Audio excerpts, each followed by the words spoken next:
많은 이들이 예수님을 천국을 가기 위해서 믿습니다. 예수 믿으면 천국, 예수 믿지 않으면 지옥이라는 이런 프레임이 한국 기독교를 장악하고 있습니다. 그리고 믿음이라는 것은 천국을 가기 위한 천국행 티켓처럼 여겨집니다. 그런데 과연 성경은 천국을 죽음 이후의 나라로만 그리고 있을까요? 제가 어렸을 때부터 생각해왔던 질문이 있습니다. 예수님이 오시기 전에 사람들은 모두 지옥을 가게 되는 걸까?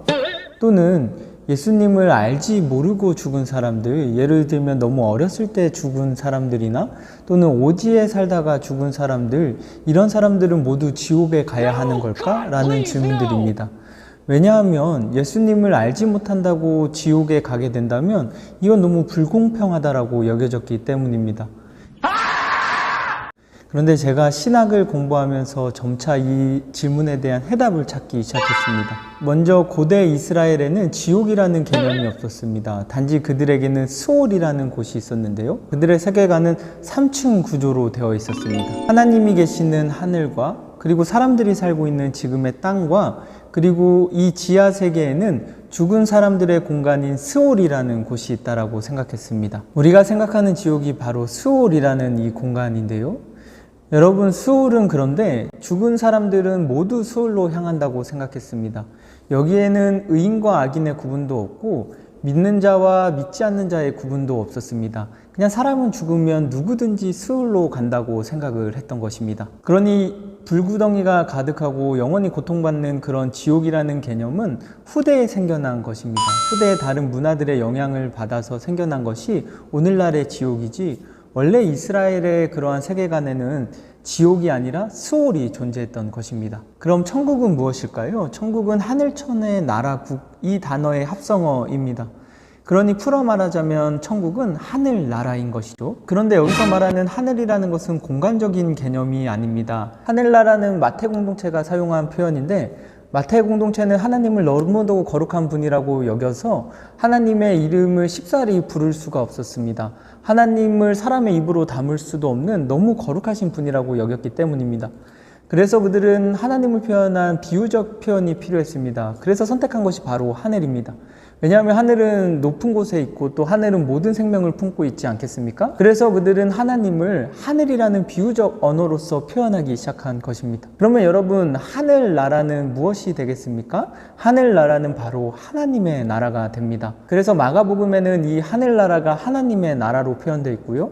또 요한복음은 하나님의 나라는 하늘 대신에 영생이라는 표현으로 이 하나님의 나라를 표현하기도 했습니다. 그러니 천국은 저 하늘에 있는 혹은 우리가 죽어서 가는 내세의 나라를 의미하지 않습니다. 하나님의 나라는 말 그대로 하나님의 나라, 하나님께서 소유하신 나라입니다. 하나님이 주인 되시는 나라가 이루어진다면 이 세상의 모습은 어떤 나라이겠습니까?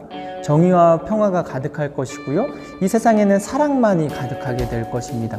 이것이 바로 성경이 말하는 천국, 곧 하나님의 나라인 것입니다. 그래서 예수님은 하나님의 나라가 언제 오냐는 제자들의 질문에 하나님의 나라는 너희 가운데에 있다라고 말씀하십니다. 하나님의 나라는 저 멀리에 있지 않습니다. 하나님의 나라는 바로 우리의 가운데에서 이루어지고 있는 나라입니다. 우리 가운데 세상의 지배자가 통치하는 방식이 아니라 하나님이 지배하시는 그 통치의 방식이 실현되고 있다면, 그러니까 우리 가운데 정의와 평화가 실현되고 있고 우리 가운데 서로 사랑이 실현되고 있다면 그곳이 바로 천국이라는 것입니다. 그래서 예수님은 또 이렇게 말씀하십니다.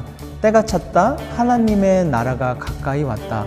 회개하여라. 하늘나라가 가까이 왔다. 예수님은 하나님의 나라가 가까이 왔다라고 분명히 표현하고 계시죠. 그러니 여러분, 하나님의 나라는 우리가 죽어서 가는 나라가 아닙니다. 우리의 땅에 오고 있는 나라, 우리의 땅으로 오는 나라가 바로 하나님의 나라입니다. 그럼 여러분, 우리도 지금 천국을 살 수 있지 않겠습니까? 우리가 우리의 생활 방식을 바꾸면 됩니다. 세상이 지배하는 그 세상의 방법이 아니라 하나님께서 세상을 통치하시는 방법, 사랑과 정의, 평화, 이러한 방법으로 우리의 삶을 바꾸어내기 시작한다면 그곳이 바로 천국이 되기 때문입니다. 그럼 정말 우리가 해결해야 할 질문이 하나 남습니다. 우리는 죽어서 어떻게 되는 걸까요? 이 질문에 대해서 마커스 보그라는 학자는 불가지론이라고 말합니다. 쉽게 말하면 알 수 없다는 것입니다. 또한 마르틴 루터는 내세는 하나님의 일이기에 그것에 대해서 염려할 필요가 없다라고 말합니다. 또한 그는 출산하기 전에 어머니의 뱃속에 있는 아기가 이 세상의 모습에 대해서 알 수 있는 것만큼 우리도 내세에 대해서 그만큼만 알 수 있다라고 얘기를 합니다. 그러니 그들의 말대로 우리는 내세에 대해서 알 수 있는 것이 없습니다. 그저 일부분, 아마 일부분도 우리가 제대로 알 수 있는 것이 아닐 것입니다. 그러나 여러분, 우리가 죽음 이후에 대해서 전혀 두려워할 필요가 없습니다. 왜냐하면 성경은 하나님의 사랑은 우리의 죽음으로도 끊을 수 없는, 그러니 하나님의 사랑은 우리가 죽음 이후에도 여전히 존재한다는 사실을 말해주고 있기 때문입니다. 그래서 저는 죽음 이후에 대해서 전혀 두려움이 없습니다. 왜냐하면 하나님께서는 죽음 이후에 나도 여전히 사랑하시며, 그러니 죽음 이후에 나도 여전히 책임져 주실 것이라는 깊은 확신이 있기 때문입니다. 우리가 어떤 모습으로 어떤 형태로 남아있는지는 저도 모르겠습니다. 그러나 분명한 것은 하나님의 사랑은 우리의 죽음 이후에도 여전히 존재한다는 사실입니다. 그래서 죽음 이후에 어떤 형태로 또 어떤 모습으로 또 어느 곳에서 살고 있는지 전혀 상관이 없습니다. 지금의 저와 함께 하시는 하나님께서 죽음 이후에 저와도 여전히 함께 하실 것이라는 그런 깊은 확신이 있기 때문입니다. 하나님이 함께 하시고 나를 사랑하신다는데 우리가 두려워할 것이 무엇이 있겠습니까? 그래서 마커스 보그라는 신학자는 우리에게 이런 말을 남겨줍니다. 하지만 삶 속에서 우리가 가라앉지 않고 떠 있을 수 있게 해주신 분이 죽음 가운데서도 우리를 떠 있게 하시리라 확신한다. 우리는 죽어 하나님에게로 간다. 여러분, 우리는 내세에 대해서 알 수 있는 것이 없습니다. 그것은 우리가 알 수 없는 영역입니다. 그것은 오로지 하나님만이 알고 계시는 영역입니다. 그러나 성서에 우리가 알 수 있는 천국은 분명히 있습니다. 성서의 증언은 우리가 이 땅에서 천국을 이루며 이 땅에서 천국을 살 수 있다라고 얘기해 줍니다. 여러분, 우리 알 수 없는 내세가 아니라 지금 우리가 살 수 있는 이 땅의 현실, 그리고 이 땅에서 이루어지고 있는 천국을 바라보며 살아갑시다. 예수님은 천국이 우리 가운데 이루어진다라고 말씀하셨습니다. 천국은 서로 사랑하는 저와 여러분 가운데, 그리고 서로 사랑을 이루는 여러분과 여러분 가운데 이루어집니다. 그러니 바로 우리가 함께 예배하는 이 공간, 또 우리가 함께 삶을 영위해 나가며 함께 살아가는 그 공간, 그 서로 사랑하는 그곳이 바로 천국이라는 것입니다. 청소년 공동체 여러분, 우리가 바로 이러한 하나님의 나라 천국을 이루어갈 수 있기를 소망합니다. 천국은 저와 여러분 가운데 있습니다. 우리 함께 그 나라를 살아보지 않으시겠습니까? 깜짝 퀴즈! 문제 1번입니다. 천국은 풀어서 말하면 무슨 나라이고 또 이 나라의 동의어는 무슨 나라일까요?